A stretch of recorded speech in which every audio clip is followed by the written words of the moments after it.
आपण आता काय बघणार आहे, 1 पासून सुरू होणाऱ्या नैसर्गिक संख्यांच्या घनांची बेरीज बघणार आहे. मग अशी आपण वर्गांची बेरीज बघितली, आता घनांची बेरीज बघणार आहे.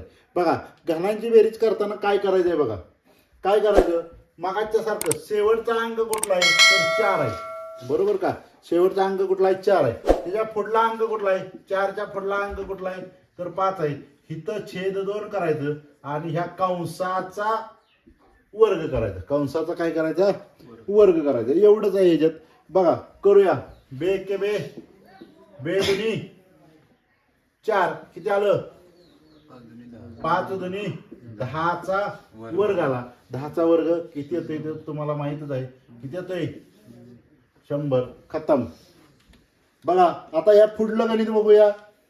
काय करायचं आपल्याला, 9 गुणिले 10 आणि कंसाचा छेद 2 आणि कंसाचा वर्ग करायचा. भाग लावा. बेके बे बे 5 10, 5 नव्हे 45चा काय काढायचा आहे, वर्ग काढायचा आहे. 45चा वर्ग काढायचा आहे तर कसं करायचा, डायरेक्ट 25 लिहायचं. काय लिहायचं, डायरेक्ट 25 लिहायचं. 4च्या पुढली संख्या काय आली 5, 4 5 20 म्हणजे किती आलं 2025 एवढं आलं. समजते का. आता 23 पर्यंत ह्या छोटं छोटं अंक असलं की आपण काढायला फटफट येते, पण मोठा अंक असला की बघूया काय करायचं आहे. 23 गुणिले 24 छेद 2 आणि कंसाचा काय करायचा आहे, हे वर्ग करायचे. भाग लावा. हा बेक बे बे दुनी 4, 12 गुणिले काय आलं, 12 गुणिले कुठं करू, इथं करतो. हा 12 गुणिले 23 गुणिले 12 करा. 12चा भाग येतो आपल्याला. 12 त्रिक किती, हाताला गेले 3, 12 दोन्ही 12 12 12 24 24 25 26 आणि 27 किती आलं, किती आलं 2276 आलं. मग हे काय करायचंय, 276चा वर्ग करायचंय. आता 276चा आपण वर्ग करूया. 276 गुणिले 276. हा भाग लावा. 6 6 36 हाताला गेले 3 6 7 43 44 45 हाताला गेले 4 6 दुनी 12 13 14 15 16. एक घर सोडलं 7 बघा. 7 सकून 42 2 हाताला गेले 4 7 7 49 50 51 52 53 हाताला गेले 5 7 दोन्ही 14 15 16 17 18 19. बरोबर. काय करायचं, 2 घर सोडायचं. बे सक हाताला गेला, बे 7 14 आणि 1 15 हाताला गेला. बे दुनी 4 आणि 1 यांची काय करायची आपल्याला बेरीज. 6 5 6 आणि 1 5 5 झालं ना, 5 आणि 6 11 चला गेला. 5 आणि 6 10 16 चला गेला.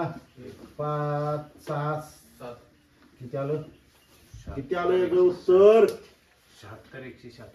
76 176 एवढं आलं याचं उत्तर. समजलं का. बघा बघा हे पुसतो जरा मी. आता ह्याच्या पुढलं गणित काय आहे बघूया. 6 पर्यंतच आहे, एकदम सोपं. बरोबर का. काय करायचं आहे, 6 गुणिले 7 आणि कंसाचा काय करायचं आहे, छेद 2 कंसाचा वर्ग करायचा. बरोबर का. हा बघा बे के बे बे त्रिक 6 3 7 21चा वर्ग काढायचा. 21चा वर्ग किती आला 441. बघा हे पाठ असल्यामुळे आपल्याला सुटलं. बघा मी आता तुम्हाला गणित सोडवून दिली, तर तुम्ही सुद्धा काहीतरी व्हिडिओ बघताना तुम्ही सुद्धा काहीतरी मेहनत घेतली पाहिजे, म्हणून मी तुमच्यासाठी हे गणित दिलंय. बघा 1चा घन 2चा घन 3चा घन 4चा घन क्रमवार 13 संख्यांचा घन काढायचा आहे. घनांची बेरीज करायची आणि 1 2 3 4 आणि काय आहे 126 आहे. बघा 126चा घन काढायचा आहे. सॉरी बघा, 1चा घन, 2चा घन, 3चा घन, 4चा घन, 26 पर्यंत आपल्याला क्रमवार 26 पर्यंत घन काढायचं आहे. हे मग उत्तर काढून मला तुम्ही कमेंटमध्ये सांगा. बघा, आपण आता नैसर्गिक संख्या बघितल्या. नैसर्गिक संख्येच्या पुढला संख्यांच्या प्रकारातलाच आपण एक संख्या बघणार आहे, म्हणजे मूळ संख्या. मूळ संख्या म्हणजे काय? ज्या संख्या एकनं, म्हणजे एकनं सगळ्या संख्येला भाग जातो, एकनं आणि त्याच संख्येनं. म्हणजे एक गणित संख्या घ्या, 2 घ्या, 2ला दुसऱ्या कुठल्या 2 शिवार दुसऱ्या कुठल्या संख्येनं भाग जात नाही. बघा, 5ला घ्या, 5ला 5 शिवार दुसऱ्या आणि कुठल्या संख्येनं भाग जात नाही. तसं 10 घ्या, 10ला 5नं जातोय, 2नं जातोय. तसं या ज्या संख्या आहेत त्या मूळ संख्या, त्याला कोणत्याच संख्येनं भाग जात नाही. आता या मूळ संख्येचं वैशिष्ट्य काय काय आहे बघूया. 0 व 1 ही मूळ संख्या नाही. 1 ही अपवादात्मक संख्या आहे, 0 ही मूळ संख्या नाही, हे लक्षात ठेवा. पहिली मूळ संख्या काय आहे तर 2 ही मूळ संख्या आहे. आणि 2 ही अशी एकमेव संख्या आहे की ती फक्त समसंख्या आहे. नाहीतर विषम संख्या, मूळ संख्येत सगळ्याच्या सगळ्या विषम संख्येत फक्त 2 एकमेव संख्या आहे, तेवढी काय आहे? समसंख्या आहे. परत काय प्रश्न विचारला जातो, 1 ते 100 पर्यंत मूळ संख्या किती आहेत ते प्रश्न विचारला जातो. 1 ते 100 पर्यंत मूळ संख्या किती आहेत तर 25 आहेत. 1 ते 50 पर्यंत मूळ संख्या किती आहेत तर 15 आहेत. आणि 1 ते 100 पर्यंत बेरीज किती येते बघा, 1060 येते. ह्या गोष्टी तुम्हाला पाठ करूनच ठेवल्या पाहिजेत. बघा, 25, 15 आणि 1060 ह्या गोष्टी तुम्हाला पाठच करून ठेवल्या पाहिजेत. आता त्याच्यानंतर याच्यातच एक प्रकार येतो जोड मूळ संख्या. काय प्रकार येतो? जोड मूळ संख्या. म्हणजे त्या संख्येत थोडा एकाचा फरक असतो. म्हणजे बघा, ह्याच्यात मी दाखवलंय 3, 4 आणि 5 म्हणजे एकाचा फरक आहे, म्हणून याला जोड मूळ संख्या असं म्हटलं जातं. बघा, 5 आणि 7 ही 2 संख्या झाल्या. 11 आणि 13, 17, 19, 29 आणि 31, 41 आणि 43, 59 आणि 61, 71 आणि 73 म्हणजे यांच्यात एक एकचा फरक आहे, म्हणून जोडमूळ संख्या विचारल्या जातात. परीक्षेला तुम्हाला काय दिलं जातं? जोडमूळ संख्यांचं गट दिलं जातं आणि याच्यातल्या कुठल्या जोडमूळ संख्येत किंवा चुकीचा गट ओळखा, म्हणून याच्यावर गणित विचारलं जातं. हे काय मी व्हिडिओमध्ये टाकत नाही, हे अतिशय सोपं आहे. हे तुम्हीच अभ्यास करून जर आलं तर मला कमेंटमध्ये याचा प्रश्न टाका. तर बघा, आपण आता नैसर्गिक संख्या बघितल्या. नैसर्गिक संख्येच्या पुढला संख्यांच्या प्रकारातलाच आपण एक संख्या बघणार आहे, म्हणजे मूळ संख्या. मूळ संख्या म्हणजे काय? ज्या संख्या एकनं, म्हणजे एकनं सगळ्या संख्येला भाग जातो, एकनं आणि त्याच संख्येनं. म्हणजे एक गणित संख्या घ्या, 2 घ्या, 2ला दुसऱ्या कुठल्या 2 शिवार दुसऱ्या कुठल्या संख्येनं भाग जात नाही. बघा, 5ला घ्या, 5ला 5 शिवार दुसऱ्या आणि कुठल्या संख्येनं भाग जात नाही.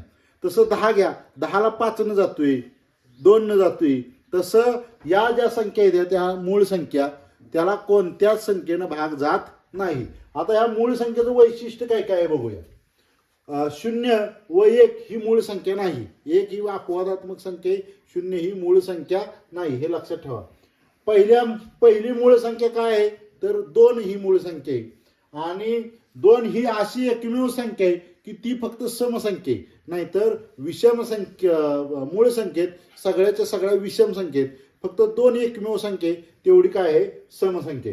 परत काय प्रश्न विचारला जातो? 1 ते 100 पर्यंत मूळ संख्या किती येते ते प्रश्न विचारला जातो. 1 ते 100 पर्यंत मूळ संख्या किती आहेत तर 25 आहेत. 1 ते 50 पर्यंत मूळ संख्या किती आहेत तर 15 आहेत. आणि 1 ते 100 पर्यंत बेरीज किती येते बघा, 1060 येते. ह्या गोष्टी तुम्हाला पाठ करूनच ठेवल्या पाहिजेत. बघा, 25, 15 आणि 1060 ह्या गोष्टी तुम्हाला पाठच करून ठेवल्या पाहिजेत. आता त्याच्यानंतर याच्यातच एक प्रकार येतो जोड मूळ संख्या. काय प्रकार येतो? जोड मूळ संख्या. म्हणजे त्या संख्येत थोडा एकाचा फरक असतो. म्हणजे बघा, ह्याच्यात मी दाखवलंय 3, 4 आणि 5 म्हणजे एकाचा फरक आहे, म्हणून याला जोड मूळ संख्या असं म्हटलं जातं. बघा, 5 आणि 7 ही 2 संख्या झाल्या.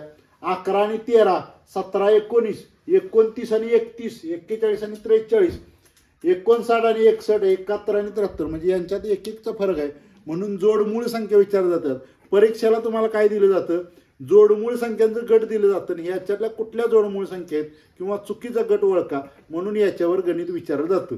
हे काय मी व्हिडिओमध्ये टाकत नाही, हे अतिशय सोपं आहे.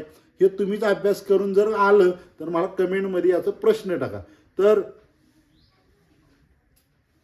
बघा, आपण मूळ संख्या बघितल्या.